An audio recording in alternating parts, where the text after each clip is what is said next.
ಅತಿವೃಷ್ಟಿಯಿಂದ ಮತ್ತು ನೇಟೆ ರೋಗದಿಂದ ಹಾಳಾದ ತೊಗರಿಗೆ ಸೂಕ್ತ ಪರಿಹಾರ ನೀಡುವಂತೆ ಆಗ್ರಹಿಸಿ ಮಾರ್ಚ್ 5ರಂದು ವಿವಿಧ ರೈತ ಸಂಘಟನೆಗಳಿಂದ ನಡೆಸುತ್ತಿರೋ ಬೃಹತ್ ಹೋರಾಟಕ್ಕೆ ಬೆಂಬಲ ನೀಡಲು ನಿರ್ಧರಿಸಿರುವುದಾಗಿ ಜಿಲ್ಲಾ ಕೃಷಿಕ ಸಮಾಜದ ಜಿಲ್ಲಾಧ್ಯಕ್ಷ ಸಿದ್ದರಾಮಪ್ಪ ಪಾಟೀಲ್ ಹೇಳಿದ್ದಾರೆ. ಸೋಮವಾರ ನಗರದಲ್ಲಿ ಸುದ್ದಿಗೋಷ್ಠಿ ನಡೆಸಿ ಮಾತನಾಡಿದ ಅವರು, ಇತ್ತೀಚೆಗೆ ಕಲಬುರಗಿಗೆ ಸಿಎಂ ಬಂದಿದ್ದ ವೇಳೆ ಹಾಳಾದ ತೊಗರಿ ಬಗ್ಗೆ ವರದಿ ತರಿಸಿಕೊಂಡು ಪರಿಹಾರ ನೀಡುವುದಾಗಿ ಭರವಸೆ ನೀಡಿದರು. ಆದರೆ ಸಿಎಂ ಸಿದ್ದರಾಮಯ್ಯ ಕೊಟ್ಟ ಭರವಸೆ ಹುಸಿಯಾಗಿದ್ದು ಹೋರಾಟ ಅನಿವಾರ್ಯವೆಂದು ಹೇಳಿದರು. ಇನ್ನು ಜಿಲ್ಲೆಯಲ್ಲಿ ಅತಿವೃಷ್ಟಿಯಿಂದ ಮತ್ತು ನೇಟೆ ರೋಗದಿಂದ 2.7 ಲಕ್ಷ ಎಕರೆಯಷ್ಟು ತೊಗರಿ ಬೆಳೆ ಹಾಳಾಗಿದೆ ಎಂದು ಸಿದ್ದರಾಮಪ್ಪ ಪಾಟೀಲ್ ಹೇಳಿದ್ದಾರೆ. ವಾಣಿಜ್ಯ ಬೆಳೆ ಕ್ರಾಪ್ ತೊಗರಿ ಇದೆಯಲ್ಲ, ಈಗ ನಮಗೆ ಲಾಸ್ಟ್ ತೊಗರಿ ಆಗ್ತಾ ಇದೆ. ಈಗ ಬಿಟ್ಟು ನಾವು ಅನಿವಾರ್ಯವಾಗಿ ಏನೂ ಮಾಡೋಕ್ಕೆ ಸಾಧ್ಯನೇ ಇಲ್ಲ. ಈ ನಮ್ಮ ಹವಾಮಾನ ಇದ್ರ ಪ್ರಕಾರ ನಾನು ಈಗಾಗಲೇ ಸಂಬಂಧಪಟ್ಟಂಥ ವಿಜ್ಞಾನಿಗಳಿಗೆ ಮತ್ತು ಸರ್ಕಾರಕ್ಕೆ ಗಮನ ತಂದಿದ್ದೇನೆ. ಶಾರ್ಟ್ ಡ್ಯೂರೇಷನ್ ಪ್ರಕ್ರಿಯೆಯನ್ನು ಇಂಟ್ರೊಡ್ಯೂಸ್ ಮಾಡಿದ್ದೀನಿ. ಅದನ್ನು ಅವರಿಗೆ ಸ್ವಲ್ಪ ಮಟ್ಟಿಗೆ ತಡೆಯಾಗ್ತಕ್ಕಂಥದ್ದನ್ನು ಹೇಳಿದ್ದೀನಿ. ಅದಕ್ಕೆ ವಿಳಂಬ ಆಗ್ಬೋದು.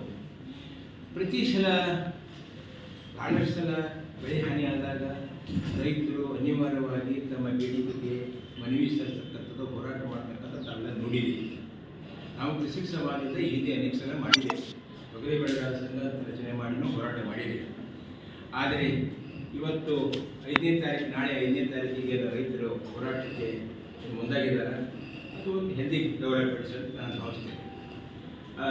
ಈ ಒಂದು ಇದಕ್ಕೆ ಏನಂದರೆ, ನಾನು 19 ಫೆಬ್ರವರಿ ಸನ್ಮಾನ್ಯ ಮುಖ್ಯಮಂತ್ರಿಗಳು ಮತ್ತು ಕೃಷಿ ಸಚಿವರಿಗೆ ಮನವಿ ಸಲ್ಲಿಸಿದ್ದೆ. ನಮ್ಮ ಗುಲ್ಬರ್ಗ ಜಿಲ್ಲೆಯ ತೊಗರಿ ಬೆಳೆ ಹಾನಿಯಾಗಿದ್ದರ ಬಗ್ಗೆ ಪರಿಹಾರ ಕೊಡಿ ಮತ್ತು ಬೆಳೆ ಸಾಲ ಮನ್ನಾ ಕ್ರಾಪ್ ಕಾಮಿಡಿಯನ್ನು. ಇತ್ತಿತ್ತಲಾಗಿ ಗುಲ್ಬರ್ಗ ಜಿಲ್ಲೆಯಲ್ಲಿ ಆಸ್ಪತ್ರೆ ಉದ್ಘಾಟನೆ ಬಂದಾಗ ಸನ್ಮಾನ್ಯ ಮುಖ್ಯಮಂತ್ರಿಗಳಿಗೆ ಕೇಳಿದಾಗ, ತಾವು ಕೇಳಿದ್ರಿ ಪತ್ರಿಕರ್ತರು ಏನೇ ಅಂತ ಕೇಳಿದಾಗ, ಹಾನಿಯಾದ ವರದಿ ತರಿಸಿ ಪರಿಹಾರ ನೀಡ್ತೀನಿ ಅಂತಕ್ಕಂಥ ಭರವಸೆ ನೀಡಿದರು. ಆ ಭರವಸೆ ಈಡೇರದಿರೋದ್ರಿಂದ ಅನಿವಾರ್ಯವಾಗಿ ರೈತರು ಹೋರಾಟಕ್ಕೆ ಬರಬೇಕಾಗಿದೆ.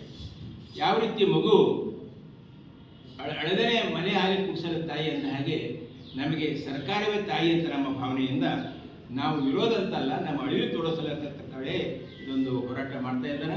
ಇದರಲ್ಲಿ ಎಲ್ಲರೂ ಪಕ್ಷಾತೀತವಾಗಿರ್ತಕ್ಕಂಥದ್ದು, ಎಲ್ಲರೂ ಭಾಗವಹಿಸಬೇಕು. ಅನ್ನದಾತನ ಒಂದು ಬೇಡಿಕೆ ಹೋರಾಟಕ್ಕೆ ಎಲ್ಲರೂ ಭಾಗಿಯಾಗಬೇಕಂತ ನಮ್ಮ ಕೃಷಿ ಸಮಾಜದಿಂದ ವಿನಂತಿ ಮಾಡ್ಕೊಳ್ತೇವೆ. ಮತ್ತು ಈ ಹಿಂದೆ ಸನ್ಮಾನ್ಯ ಸಿದ್ದರಾಮಯ್ಯನವರು ಮುಖ್ಯಮಂತ್ರಿ ಹಿಂದೆ ಇದ್ದಾಗ ಅವರನ್ನು ಒಳಗೊಂಡು ಅನೇಕ ಮಾಜಿ ಮುಖ್ಯಮಂತ್ರಿಗಳು ಇಂಥ ತೊಂದರೆದಲ್ಲೇ ಪರಿಹಾರ ಕೊಟ್ಟಿದ್ದು ಉಂಟು, ಸಾಲ ಮನ್ನಾ ಮಾಡಿದ್ದು ಉಂಟು. ಸಿದ್ದರಾಮಯ್ಯನವರು 50,000 ಸಾಲ ಮನ್ನಾ ಮಾಡಿದ್ರು, ಯಡಿಯೂರಪ್ಪನವರು ಮಾಡಿದ್ರು, ಜಗದೀಶ್ ಶೆಟ್ಟರು ಮಾಡಿದ್ರು, ಪರಿಹಾರನೂ ಕೊಟ್ಟರು. ಆ ನಿಟ್ಟಿನಲ್ಲಿ ಸರ್ಕಾರ ಸೂಕ್ತ ಕ್ರಮ ತಗೋಬೇಕು.